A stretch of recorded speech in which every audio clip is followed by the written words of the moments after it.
Hi! In the past, I made a few video tutorials in which I explained how I was using Azure DevOps to handle my Python projects. But in the last years, I've been using GitHub for this purpose. So I decided to make a few videos in which I will explain how I'm using today GitHub to handle my Python projects. In the first one, I will show how I start from scratch a new project, how I add tests using pytest, and how I'm using Visual Studio Code to debug my code and to organize it. So I will start by creating a new repository.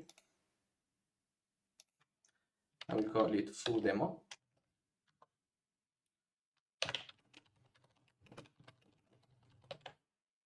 I will leave it public and enable a README file, git ignore for Python, and choose MIT license. Of course, you can do as you wish here.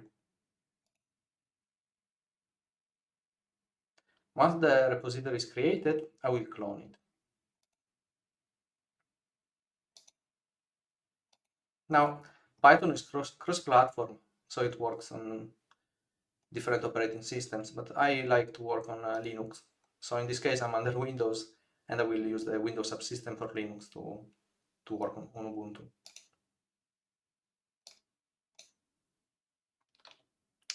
We'll start by cloning this repository, as I said.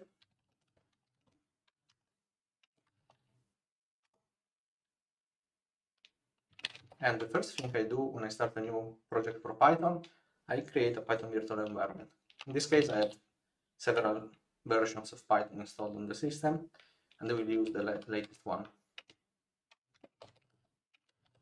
So I'm using the command with the venv module to create a virtual environment in a folder named venv. I will activate the virtual environment. And now I'm going to install a few tools that I generally use for my libraries. So I do pip install. One is pytest. Then I use the black formatter. This is my favorite formatter for Python. HiSort, which is used to sort imports alphabetically. Flake 8. Flake 8 is used to enable code quality checks on the code. I'm going to show how I'm using it with Visual Studio Code. And for now, it's everything. Now I can also upgrade pip. Of course, let me do it.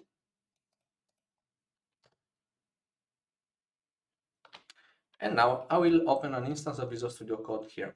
You can use whatever editor you like, but I personally like Visual Studio Code.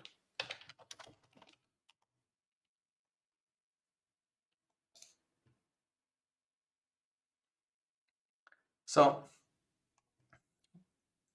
I'm going to create a root package for the project, and I'm going back to the command line because I like to create folders using the command line when I start from scratch. And once I create a full folder, I will add an init file into it to make it a Python package. I'm going to create also a folder for tests and add the same an init file for tests.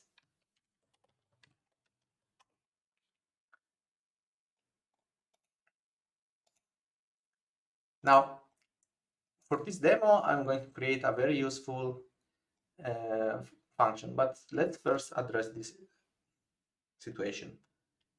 Visual Studio Code is telling me that the linter flake 8 is not installed. Why is it happening?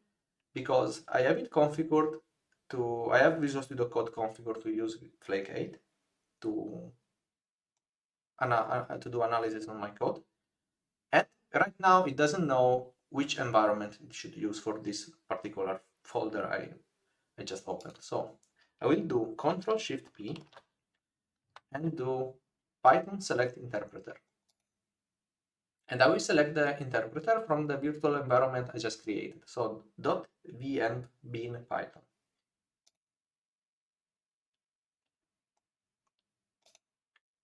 And now we can close this window because Flake8 is installed in the virtual environment. I will add, as I anticipated, a very useful function, which is foo, which returns the string foo.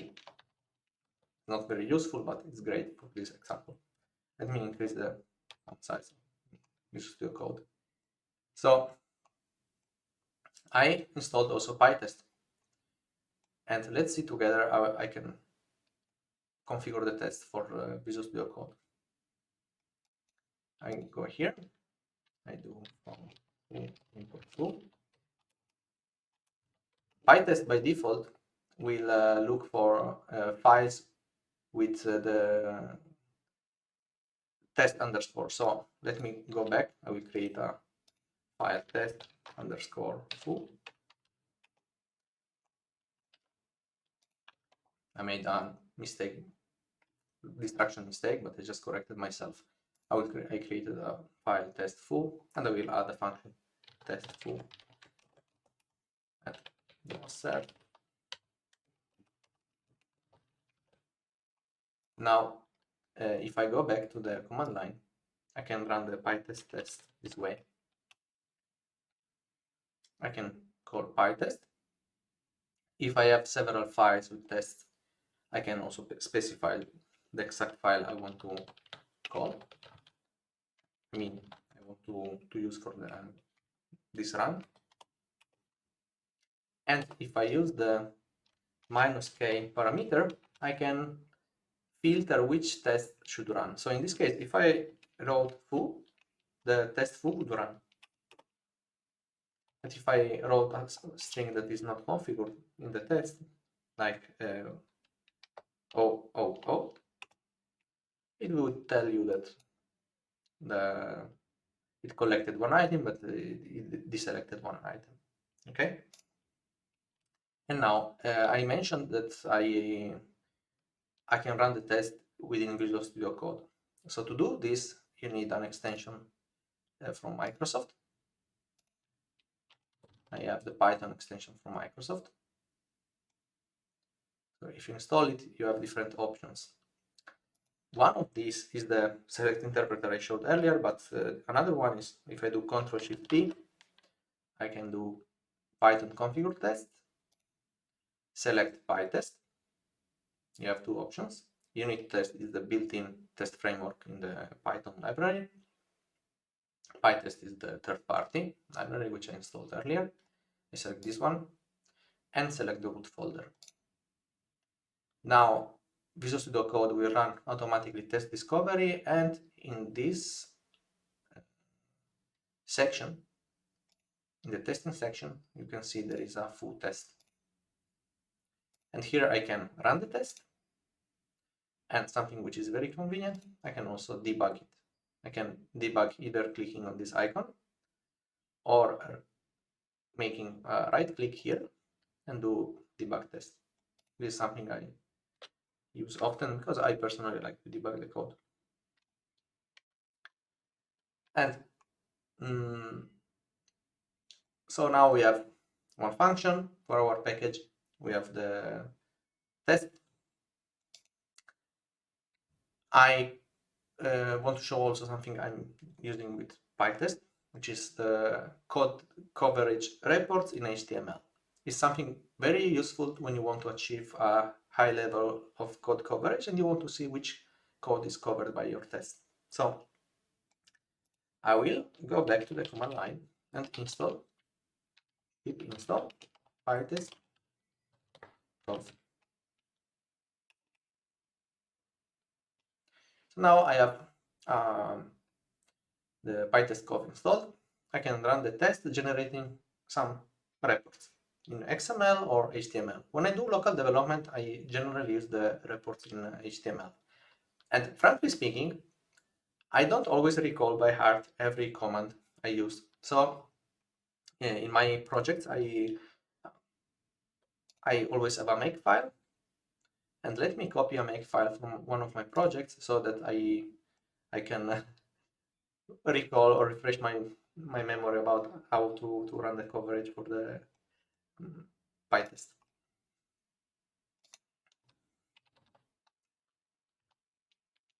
Go to my organization named Neoteroi, and I will copy a make file,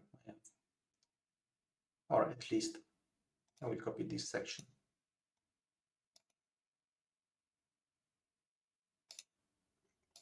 I created a make file.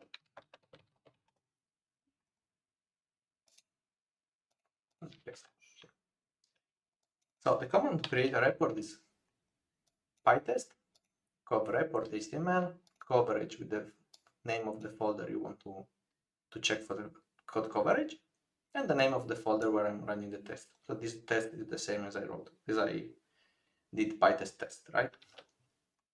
So let me copy this command and run it here to show you what happens. pytest now ran the test again, and it's telling me that the coverage HTML returned to the directory HTML_cov. So what I can do, I can open the index file from this folder.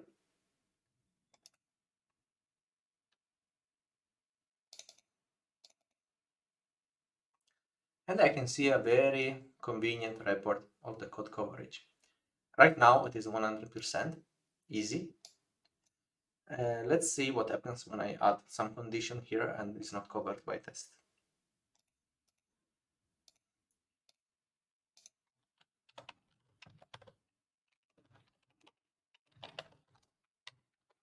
As you can see, I have the tendency to write my Python code including type annotation. So probably because I came to Python after working with C#, I like to write my Python code in a way that allows me to check the types. Of course, this is subject to personal preference, and I'm not going to judge if this is something that should always be done or not. So let's add if uppercase return full. This condition is not covered by my test. So if I run again this command and I refresh the page, which is the index page with the code coverage, I will see that it's only 75% because this condition is not covered. Sometimes you will want to ignore the certain conditions. At least it happens rarely in my case, but sometimes it happens that you want to ignore. And then you can add a special condition to ignore this part. Now, if I recall properly, this pragma not covered. Let me check if I recall properly.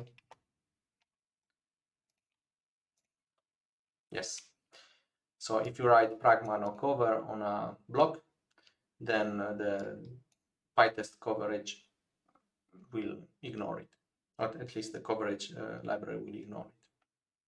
But in this case, I don't want to ignore this condition.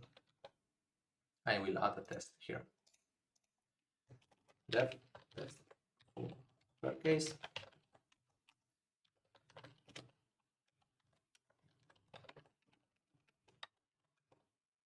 Now, if I click here, I can see that test ran successfully. And of course, if I create a new report, it will see that it's again 100%. Now, I said I'm using a makefile often to not have to recall everything by heart. And I hope I do not seem lazy right now, but I always have something like that test coverage or test cov, so that I can do make test cov and I get the same command. I honestly don't almost never write the full command this way. So right now I'm almost ready to distribute this package. I need to add a setup file to it. So I will add a new file, setup.py. And also in this case, I will show a very simple example copying one of the setup files I already have in my projects. So let me go to my project essentials and copy the setup file from here. This is a very basic setup file. I like to keep them simple. You can find very complex files of this kind because it's regular Python code, so they can be built dynamically, the parameters here. But I like to keep them simple and stupid because I find it's very hard to work on them if you add a lot of smart logic to them. But of course, again, it's subject to personal preference here. I'm keeping it simple also for this video. So let's call this project full demo 2 because I created already a full demo a few days ago. The version is the version that gets written to the package when you create a package using this setup file, but we will take a look at this later. I will add the description. The second. Here, classifiers are standard values. You can find easily the list of classifiers supported by Python. In this case, for this example, I will keep these. Of course, it's not going to be production stable, but it doesn't matter. The URL gets displayed on the package Python index, on the package index when you deploy the package. I'm going to show in a second where. So in this case, I call the project demo. Author email, of course, you will put yourself. Keywords, demo project in this case. And packages is the list of Python packages that should be included in the distribution package when you build a distribution package for this project. In this case, I have only a package named full. So here the right value would be full. And install requires, in this case, is empty because I don't have any dependency. So when you distribute a Python library that doesn't require any dependency, this array can be empty. I said the URL gets displayed on the Python package index. I'm going to show where. In a future video, I'm going also to show how to publish to PyPi, but for now, I'm not doing that yet.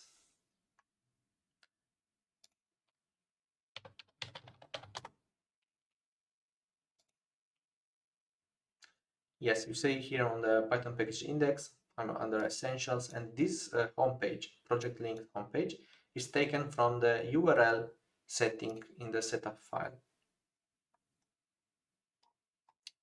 So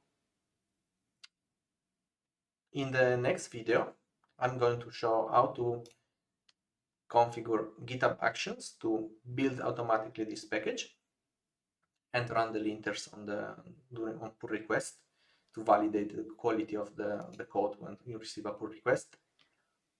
And I'm going to show how to configure branch rules in GitHub to require status checks before merging pull requests and to start the actions automatically when you receive a pull request. So then for this video is everything. Thank you for listening and have a nice day.